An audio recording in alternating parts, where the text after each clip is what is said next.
Visokių bėdų nutinka ir mes neišvengiamai atsiduriame gydytojų globoje, ant operacinio stalo ar ligoninėje. Ieškome sveikatos. Visą tai, ką laikome įprastą ir saugią aplinką, rūpinasi šimtai žmonių. Kuo būtent? Kad būtume saugus gydymo įstaigos erdvėje, kur susiduria žmonės, sveiki ir sergantys, šimtai atsineštų ligų, bakterijų ir virusų. Kad išvengtume taip pasaulyje vadinamų hospitalinių infekcijų pavojaus. Mes visi turim savo nuosavą mikroflorą, bet kai mes sveiki esam, tai jinai mums yra labai reikalinga, naudinga, atlieka labai gerą darbą. Tarkim, žarnyno bakterijos mums padeda virškinimui, garantuoja tinkamą medžiagų apykaitą, kai kurios bakterijos netgi gamina mums labai reikalingus vitaminus esančius žarnyne. Kvėpavimo takų mikroflora vėlgi mus saugo, tarkim, nuo viršutinių kvėpavimo takų infekcijų, virusinių. Gydymo įstaigoje visuomet yra specifinė mikroflora, specifiniai mikroorganizmai, kadangi į gydymo įstaigas patenka pacientų su infekciniais susirgimais. Pacientai yra gydomi antibiotikais, jie kur kas daugiau jų suvartojama gydymo įstaigų natūraliai, kad išgydyti infekciją, negu kad, tarkim, visuomenė. Tai tokiu būdu įsiselekcionuoja tie mikroorganizmai, kurie atsparūs antibiotikams. Ir atitinkamai ta mikroflora, kuri yra ligoninėje, yra skirtinga negu kad yra visuomenėje. Ir tokie mikroorganizmai, kaip taisyklė, yra virulentiškesni, piktesni.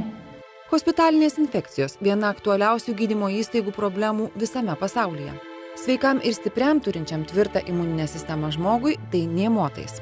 Problemos kyla, kai esame pažeidžiami ir sergantys. Visų pirma, tai pati paciento būklė, pagrindinis susirgymas. Nes, tarkim, jeigu jisai turi tokius susirgymus kaip cukrinis diabetas, kaip inkstų nepakankamumas, kaip, tarkim, lėtinės plaučių ligas, tai yra būklės, kurios sąlygoja jo imuniteto susilpnėjimą.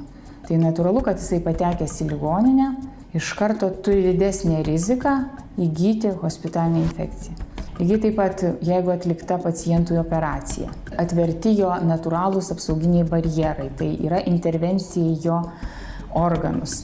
Ir tokiu būdu taip pat išauga rizika, kad ta hospitalinė infekcija gali atsirasti. Jų neišvengsi, tačiau reikia daugelį dalykų žinoti ir mums, pacientų visuomeniai. Kas tai yra ir kas tiesiog neišvengiamai egzistuoja šalia mūsų ten, kur atrodytų turime būti saugus. Kai mes žinom situaciją, mes ją galim valdyti. Tai nėra kažkokia labai didelė ir ypatinga problema, tai yra natūralu, nes tai yra visose ligoninėse, bet kurioje šalyje, kad ligoninė turi savo specifinę mikroflorą. Pacientas ligoninėje kolonizuojasi, ant jo organizmo atsiranda tie mikroorganizmai, kurie būdingi ligoninės mikroflorai. Ir tokiu būdu su tomis ląstelėmis, kurios pasišalina nuo odos natūraliai, tie mikroorganizmai patenka ir ant ligonio, aišku, patalynės ir skalbinių ir taip toliau. Tai užtat po kiekvieno paciento yra keičiama patalynė, jinai yra skalbiama, pagalvės, čiužiniai, antklodės yra dezinfekuojamos, tam yra speciali įranga. Lietuvos sveikatos mokslų universiteto Kauno klinikų ligoninė. Čia klinikų užkulisiai, kur kasdien dezinfekuojama dešimtys pacientų čiužinių ir patalynė, o štai čia kasdien tūkstančiai instrumentų.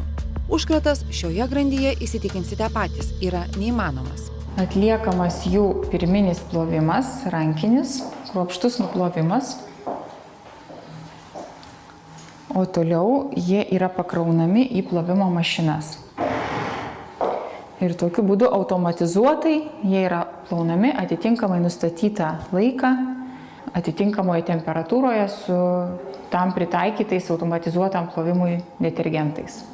Štai supakuoti instrumentai, ant jų yra specialios kontrolės priemonės, kad ištraukus paketus iš sterilizatoriaus būtų matyti, ar šitie instrumentai buvo sterilizuoti, ar pavyko sterilizacijos procesas, tai vertiname preliminariai, tik tai pagal pasikeitusią spalvą. Toliau yra kitos kontrolės priemonės, kurios parodo, ar iš tiesų ir visi kiti parametrai yra išpildyti sterilizacijos procese. Jei tyliai užeisime į operacinę, pamatysime, jog saugumo estafetė čia irgi tęsiama ypač akylai. Čia, aišku, keli procesai lygiagretūs yra. Tai vienas dalykas pats instrumentų paruošimas, sterilizavimas arba vienkartinių instrumentų, kurių vis daugiau naudojama šiuolaikiniai medicinai naudojimas. Ir kitas dalykas priešoperacinis pasirengimas, tai chirurgo rankų plovimas, paruošimas dezinfektantais, chirurginio lauko, to operacinio lauko paruošimas irgi antiseptikais, dezinfektantais, maksimaliai panaikinamas potencialiai grėsmingų kažkokių mikroorganizmų ir darbo, tai vėlgi rutina. Tai kaip mes viens kitam perduodam instrumentus iš slaugytojo, kad jinai mums paduoda tiesiai į delną, tam, kad nesusižeistume mes naudojam tą vadinamą nelietimo arba no-touch tokią techniką, kad panaudoję tą instrumentą, dedam jį ant stalo, saugom slaugytojas ir saugom pirmiausia save nuo to, kad mes neužsikrėstume. O tas padeda apsaugoti mūsų pacientus realiai, nes tai yra labai kiekvienas žmogus motyvuotas, kad neįsidurtų, nebūtų pažeistos ten pirštinių vientisumas. Kas dar daroma gydymo įstaigose, kad vadinamųjų hospitalinių infekcijų pavojus būtų kaip įmanoma mažesnis? Ligoninė yra labai svarbu, tai būtent ta ligoninės higiena. Ir labai yra gerai, kad trumpinamas gulėjimo laikas ligoninėje iki operacijos. Tai būtent tai ir susijęta su tuo, kad pacientas, kai bus kuo mažiau ligoninės aplinkoje, tuo mažesnė rizika jam kolonizuotis tais mikroorganizmais, kurie yra ligoninės aplinkoje. Po operacinėje gulėjimo trukmė, tai vėlgi, kuo jinai trumpesnė, tuo yra geriau. Grėsiantys infekcijų pavojai, apie kuriuos šiais laikais turime žinoti kiekvienas. Tačiau ir mums pacientams turi būti žinoma ta neregima ligoninių pusė.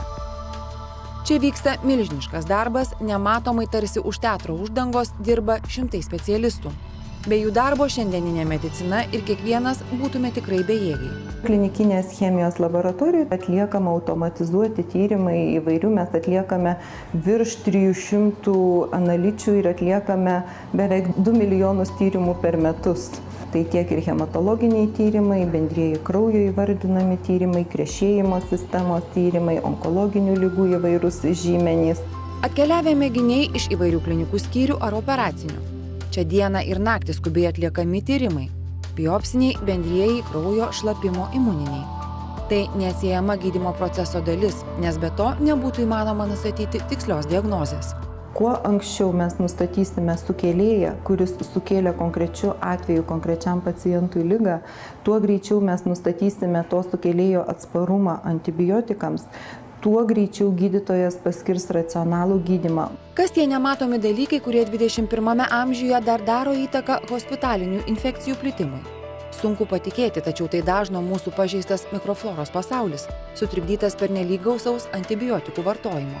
Nepaslaptis, kad šiai dienai atsparumas antibiotikams grėsmingai didėja atsparių sukėlėjų ir iš tiesų yra įrodyta ir Europos standartai aprašo, kad netgi 90 dienų bėgyje, jeigu pacientas gydėsi antibiotikais, jam yra didesnė tikimybė, kad naujos ligos atveju tą ligą jam sukėlė antibiotikams atsparus sukėlėjas.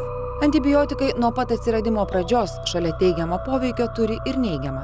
Taigi lazda, kuria mes ginamės nuo ligų, tarsi smogia mums kitu galu. Taip mes besigydydami patys, bevartodami antibiotikus, norėdami savo padėti, iš tiesų mes savo tik tai pakenkiame. Savisaugos tikslais puola gerti, imti antibiotikus ir tas veda prie tokios situacijos, kad neišlaikoma nei antibiotiko gydymo trukmė, jeigu jo iš tiesų reikia, neišlaikomas antibiotikas, kuris iš tiesų reikalingas, tai sutrikdoma mūsų normali flora, nes mes visi tiek nosiaryklėje, tiek kitose vietose mes turime tuos mikroorganizmus, su kuriais mes gyvenam draugiškai simbiozėje. Šiandien medikai mato vis daugiau akivaizdžių atvejų, kai sergančio vaiko ar suaugusio ligos sukėlėjai tampa agresyviai atsparūs visiems šiuo metu turimiems antibiotikams. Dėl to Pasaulio sveikatos organizacija ragina antibiotikus vartoti atsakingai. Matom tokių situacijų, kuomet yra tokių agresyvių sukėlėjų, kurie gali sukelti tiek plaučių uždegimus, tiek šlapimo takų infekcijas, žaizdų infekcijas.